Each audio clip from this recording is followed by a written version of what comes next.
गुरु का जो मार्गदर्शन है आपके लिए, वो उसका केवल आचरण है। आचरण ही उसका आपका मार्गदर्शन करता है, बातें नहीं। जो उसके आचरण में है वो आपके आचरण में आके रहेगा, निश्चित आएगा, और वही आपके जीने का रास्ता बनता है। तो बातें जीवन में नहीं आती, अगर आता है तो किसी का आचरण देख के। कहते नहीं, इसको बुरी लत लग गई है, बुरी संगत पड़ गई, तो बुरी संगत के कारण अवगुण आ गए। मतलब जैसा आचरण देखा, बुरे लोगों के साथ रहा, वैसा बन गया। वो तो आदमी है, अच्छे के साथ रहेगा तो अच्छे जैसा बन जाएगा, इसमें कौन सी बड़ी बात है। दुर्भाग्य है कि बुरे के साथ रह गया तो बुरा बन गया, अच्छे के साथ रहेगा तो अच्छा बन जाएगा। विभीषण भगवान श्री राम के सानिध्य में रहे तो अच्छे बन गए, रावण उनके सानिध्य में नहीं रहे, विरोध में रहे, वो वैसे बन गए। इसमें कौन सी बड़ी बात है। एक आदमी के बच्चे को जिस जानवर के साथ पहले दिन से रख दो, वो वैसी हरकत करेगा।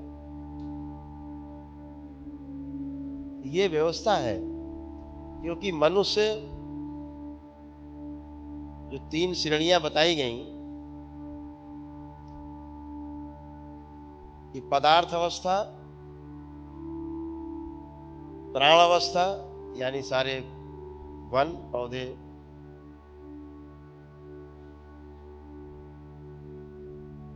जितनी वनस्पति जगत है, उसको कह दिया गया प्राण अवस्था। तीसरा कह दिया गया जीव अवस्था। ऐसा नहीं है, यह मनुष्य जीव अवस्था में नहीं आता, जीवों जैसा नहीं है, जीवों का जीने का प्रमाण है। कोई भी जीव होगा अपने माता पिता की तरह ही जिएगा। आप इंटरनेट खोलिए, उस पे डालिए कि बबून बंदर जो है उसकी क्या आदतें हैं, क्या खाता है, लिखा होगा। इस दुनिया में जितने बबून बंदर होंगे वैसे ही जीते होंगे, वैसे ही खाते होंगे, वही उनका आचरण होगा। तो मनुष्य के बारे में कोई घोषणा नहीं कर सकता। जैसे हाथी को क्या पसंद है खाना, तो लिखा है। घोड़े को क्या पसंद है खाना, कैसे चल रहा, क्या उसमें पावर है, लिखा है। बदलता नहीं आचरण। क्यों? माता और पिता में जो स्मृतियां हैं, जब ये जन्म लेते हैं जीव, सेम वही स्मृतियां, वही नेचर सब ट्रांसफर हो जाता है। तो आहार कैसा करना है उसे पता है, कोई बताने वाला नहीं। निद्रा कब लेनी, कैसे लेनी, उसे पता है। किससे बचना है उसे पता है। कैसे प्रजनन करना उसे पता है। तो आहार, निद्रा, भय और प्रजनन, ये चारों इनबिल्ट है। जो पैदा होता है जीव, उसको पता रहता है पहले से। चींटी तक को पता है कैसे जीना है। चींटा चींटी से लेकर के हाथी, व्हेल, मछली तक सबको पता है कैसे जीना है। आदमी का बच्चा हो एक तरफ गाय का बच्चा पैदा हुआ हो, तत्काल गाय के बच्चे के बाद सांप छोड़ दीजिए। गाय का बच्चा उछल उछल के इधर उधर उछलेगा, लेकिन सांप के पास नहीं जाएगा। कूदेगा, खूब देख करके उसको भड़केगा, लेकिन उसके पास नहीं जाएगा कि वो काट सके। एक दिन का बच्चा, बछड़ा गाय का, देसी गाय का बछड़ा, उसे पता है कि सांप से बचना है। और जो मन्नू चाचा है मनुष्य योनि में बच्चे, ये सीधे पकड़ ही लेंगे उसको, दांत से काट लें, ककड़ी की तरह चबा लें, क्या कर लें। और सांप सोचता भैया इसका हम क्या करें, ये तो कुछ जानता ही नहीं है, इसके तो मेमोरी नहीं है। तो रिएक्शन मोड में नहीं रहता, सांप कटवाता रहता बेचारा, दबता रहता, फुसकारता, लेकिन काटता नहीं है। देखिए, उसे पता है, उसकी स्मृति में है कि हमें उन्हें नहीं काटना है जो हमें नुकसान नहीं पहुंचाते। हमें सिर्फ उनसे बचने के लिए हमें अपने प्रहार करना है, जो मारना चाहते हैं उन पे अटैक करना है। सांप भी नहीं काटता बच्चे को। बड़े बड़े सांड, बड़े बड़े जीव देखे होंगे, हाथी, पागल हाथी सामने बच्चा डाल दो, बच्चे को कितना पागल हो जाए, बच्चे को नहीं मारेगा। उसकी स्मृति में है कि इसको नहीं मारना है, ये कि हमारे विरोध में नहीं है। वो सिर्फ उसको नुकसान पहुंचाता है जो उसको देख के हल्ला मचाते हैं, ईटा गुम्मा फेंकते हैं, उनको दौड़ाता है। कितना अद्भुत है, उसे सारा पता है, लेकिन आदमी के बच्चे को कुछ नहीं पता है। जब तक चूल्हे में हाथ डाल के जल न जाए तब तक ज्ञान पैदा नहीं होता। अम्मा चिल्लाती रहती, बेटा उधर नहीं, जल जाओगे। उसे पता ही नहीं जलना क्या होता है। बार बार बचाती है, धोखे से कभी हाथ डाल दिया चूल्हे में, पूरा घर सर के ऊपर, मर गए। पहली बार पता लगता है कि अम्मा क्यों मना कर रही थी। अब उससे को चूल्हे की तरफ आओ तो नहीं जाता, ज्ञान को उपलब्ध हो जाता है तुरंत। तो ये कौन सा प्राणी है? मनुष्य। मनुष्य ज्ञान अवस्था का प्राणी है, जीव अवस्था का प्राणी नहीं है। ये चौथी अवस्था है संसार में, यह चौथी अवस्था है मनुष्य। ये प्राण अवस्था नहीं है, ये जीव अवस्था नहीं है, पदार्थ अवस्था नहीं है, ये इन सबसे गुजर के आया है।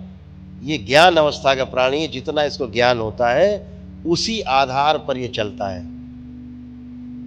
एक घर में 4 भाई हों सगे, चारों के पास ज्ञान का लेवल अलग अलग है, चारों अलग अलग चलते हैं। एक चपरासी बनता है कभी, तो एक IAS कोई अफसर बन जाता है, कोई खेती किसानी करता है तो कोई मास्टर बन जाता है, टीचर बन जाता है।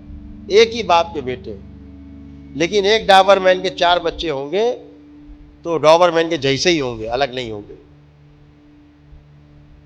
क्योंकि उनकी स्मृतियां भी साथ में शरीर के साथ पैदा होती हैं, मस्तिष्क में आती हैं। लेकिन मनुष्य के बच्चे में स्मृतियां नहीं रहती। स्मृतियां क्योंकि जीवन में रहती हैं, जीवन में जो चित्त एक भाग है, चित्त में रहती हैं, इसलिए शरीर के साथ पैदा नहीं होती।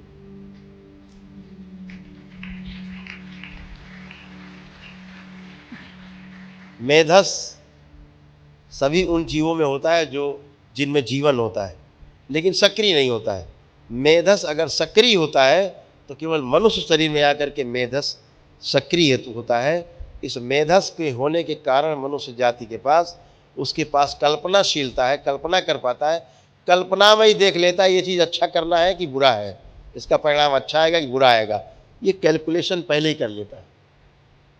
जो कल्पनाशीलता है मनुष्य के पास,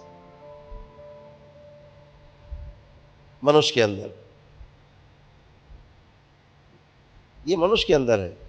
हर व्यक्ति जीव कोई कल्पना करके नहीं बता सकता घटा जोड़ के।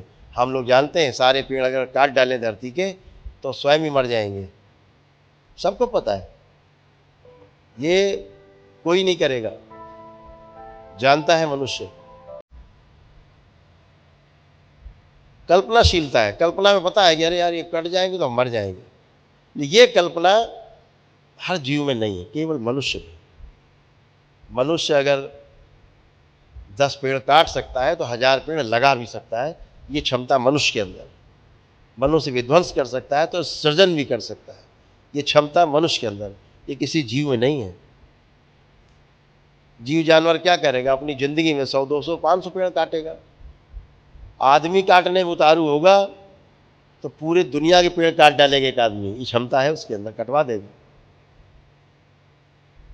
कल्पनाशीलता है उसके। तो मनुष्य के रूप में जब शरीर मिलता है तो आप अपने आप को पहली बात तो सबसे परम सौभाग्यशाली समझो कि आप सब लोगों ने मनुष्य के शरीर में जन्म लिया है।